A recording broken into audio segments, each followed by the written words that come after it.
राधे राधे। शारदा में क्यों कराया जाता है कौवे का भोजन? गरुड़ पुराण में छुपा हुआ है रहस्य। जब पितृदान करते हैं तो पितृदान में हम कौवे का भोजन क्यों खिलाते हैं, पक्षी को भोजन क्यों खिलाते हैं? जो मेरे पूर्व जन्म का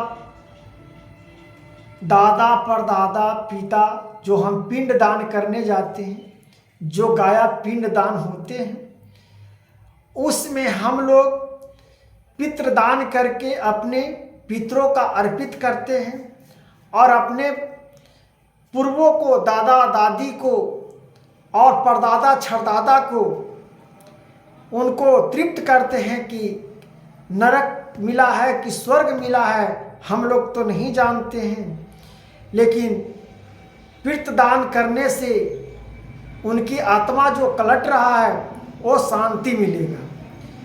तो पक्षी को, कौवे को भोजन क्यों खिलाते हैं? जो गरुड़ पुराण से है, जो इनका महिमा को समझ लीजिए और सुन लीजिए, तब समझ में आएगा। शारदा प्रशंसा पात्र का विचार। और वह बोले, राजन शारदा सही शारदा कर्म करने से मनुष्य, ब्रह्मा, इंद्र, रुद्र, अविनाशी कुमार सूर्य, अगिन, वासु, मदरूपा, विशेष रूपरा, पितृगण पक्षी, मनुष्य, पशु, शरीर पृष्ठ, सिंहासन तथा भूतगण आदि संपूर्ण जगत को प्रसन्न कर देता है। हे नरेश्वर, प्रत्येक मास के कृष्ण पक्ष की पंचदशमी, अमावस्या और अष्टमों को, हेमंत और शीर्ष ऋतुओं के 4 महीनों को शुक्ल अष्टमियों पर श्रद्धा कर, यह नित्य श्रद्धा काल है 4 महीना तक। इस प्रकार से आपको विष्णु पुराणों में भगवान की महिमा का वर्णन, आप जो विष्णु भगवान 4 महीना के लिए निद्रा आसन में चले जाते हैं, विष्णु भगवान निद्रा आसन में चले जाते हैं, तो उनकी पदवी को और पृथ्वी को भार संभालने के लिए जो शंकर भगवान संभाल लेते हैं, जो आप जल बाबा भोलेनाथ पर सावन में 1 महीना, इसी प्रकार से पितृजी संभालते हैं। फिर दुर्गा मैया, फिर दीपावली आ जाते हैं, लक्ष्मी मैया, फिर विश्वकर्मा जी, फिर मैंने इस प्रकार से 4 महीना कट जाते हैं, तब सब विष्णु भगवान फिर जागते हैं। गरुड़ पुराणों में और विष्णु अवतारों में इस प्रकार से वर्णन है। जो पितरों को दान करते हैं और जो नहीं दान भी करते हैं, वो भी सुनिए कि मेरे पूर्व और मेरे आने वाले पीढ़ियों को मैं कैसे उनकी विचार को और ढाल को मैं बना के रखूं। इस प्रकार से मास के कृष्ण पक्ष की पंचदशमी, अमावस्या और अष्टा का, हेमंत और शीर्ष ऋतुओं को 4 महीनों की शुक्ल अष्टमियों पर श्रद्धा करें। यह नित्य श्रद्धा काल है। अब कम्या श्रद्धा का काल का बतलाता हूँ, श्रवण करो। जिस समय श्रद्धा योग पदार्थ या किसी विशिष्ट ब्राह्मणों को घर में आए जाने अथवा उन उत्तरायण या दक्षिणायक आरंभ या वृत्तिपात हो, तब भयम श्रद्धा का अनुष्ठान करें। इस प्रकार से श्रद्धा का अनुष्ठान करें। निःशुद्ध क्रांतिकार सूर्य और चंद्रमा ग्रहण सूर्य के प्रत्येक शरीर में प्रवेश करते समय नक्षत्र अथवा ग्रहण की पीड़ा होने पर, दुखपन देखने पर और घरों में नवीन और अनोखों की कमता श्रद्धा करते हैं। इस प्रकार से पितरों का जो अमावस्या, अनुरुद्धा, वैशाखा, वस्तिक्षिता हो, उस श्रद्धा करने से 8 वर्ष तक 53 होता है। जो अमावस्या, अनुराधा, विशाखा या तासवी नक्षत्र युक्ता हो, उसमें श्रद्धा करने से पितृगण 8 वर्ष तक तृप्त रहते हैं तथा जो अमावस्या, पुष्प, सार्धा या पूर्वमुख नक्षत्र युग हो, उसमें पूजित होने से पितृगण वर्ष तक 12 वर्ष तक तृप्त रहते हैं, तृप्त रहते हैं। जो आप पिंड दान करते हैं उससे 12 वर्ष तक और 11 वर्ष तक और इस प्रकार से 9 वर्ष तक आपका पितृ का पीड़ा कम हो जाता है। अपना पितृदान करते हो दादा परदादा के लिए। जो पुरुष पितृगण और देवगणों को तृप्त करना चाहता हो उनके लिए धनिष्ठान भद्रकाल, भद्र मने भादों में भद्रकाल अथवा रसत्रिस्वा नक्षत्र युक्त अमावस्या अति दुर्लभ है।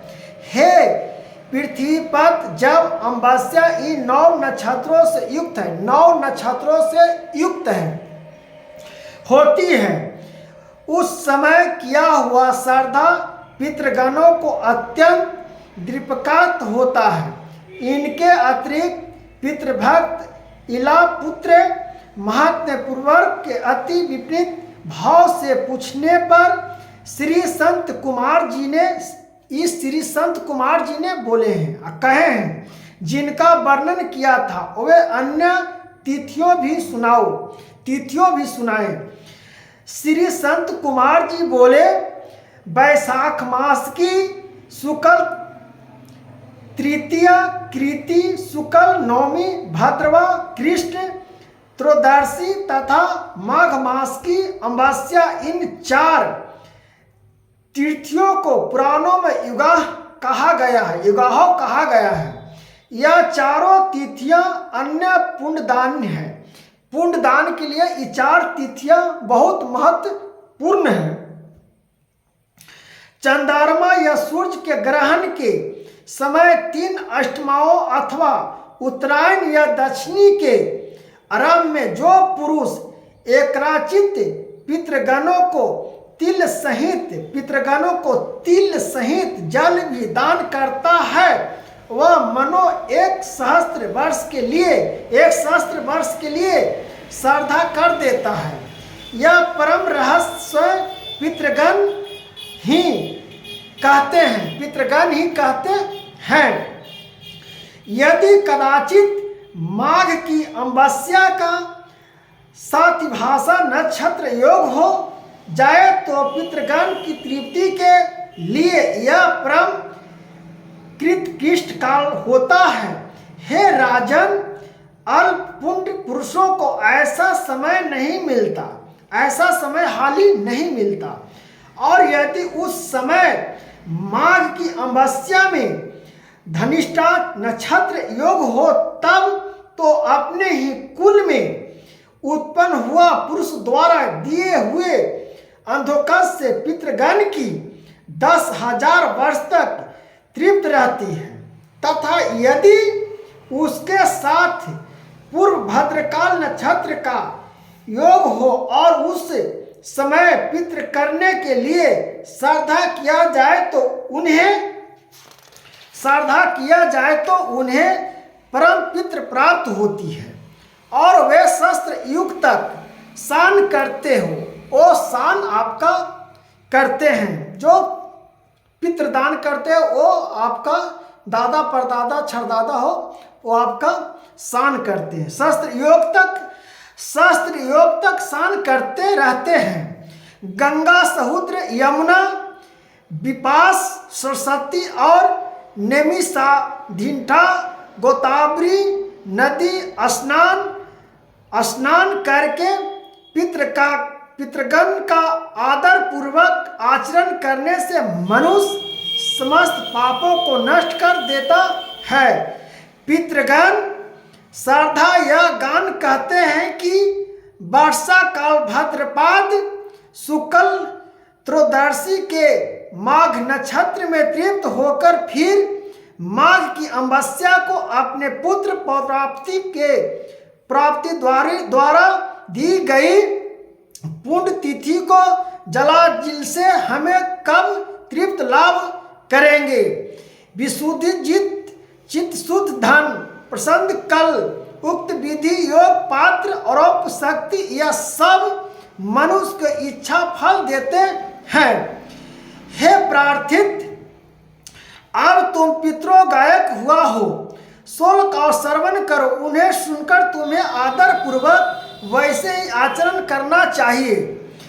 पितृगण कहते हैं कि हमारे कुल में यह कोई ऐसा अतिम धन पुरुष उत्पन्न हो जो विप्लत छोड़कर हमें पिंडदान देगा, जो संपत्ति होने पर हमारे उद्देश्य ब्राह्मणों को रत्न वस्त्र या और संपूर्ण भोग श्रावणी देगा, अथवा अन्य वस्त्र मात्र वैभव होने से श्रद्धा काल में भक्ति विनत चिंतक उत्तम ब्राह्मणों को यथाशक्ति ही भोजन कराएगा।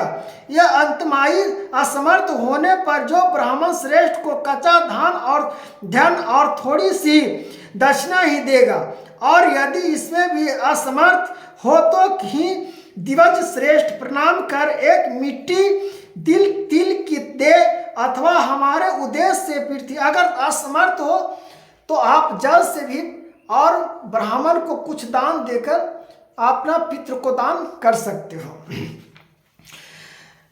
पृथ्वी पर भक्ति निविड़ता चिंता से 7-8 तिलों से युक्त जलाजलित ही देगा, और यदि इसका भी अभाव होगा तो कहीं न कहीं इसे दिन का 4 लाख प्रतीत और अश्रद्धा पूर्वक हमारे उद्देश्य गौ को खिलाएगा। तथा इन सभी वस्तुओं का अभाव होने पर जो वन में जाकर अपने कछु मूल बगल के दिखाता हुआ सूर्य आदि विकल्प से ऊंचे स्वर से कहेगा कि मेरे पास श्रद्धा कर्म योग न बीता है, न धन है और न कोई अन्य ग्रामीण है, अतः मैं अपने पितृगणों को नमस्कार करता हूँ, वह मेरी भक्ति से ही तृप्त लाभ करे। मैंने अपनी दोनों भुजाओं आकाश में उठा रखी हूँ। हाँ, और वो बोले हे राजन, धन के होने अथवा न होने पर पितृगण से जिस प्रकार बतलाया है वैसे ही जो पुरुष आचरण करता है वह उस आचरण से विधि पूर्वक श्रद्धा ही कर देता है। जो जिस प्रकार से अगर श्रद्धा नहीं है तो अपने पितरों को दान इस प्रकार से कर सकते हो। इस प्रकार से दान करिएगा तो अपने पितरों को आपका पितृ प्रसन्न होंगे। तो जय पितृदेव।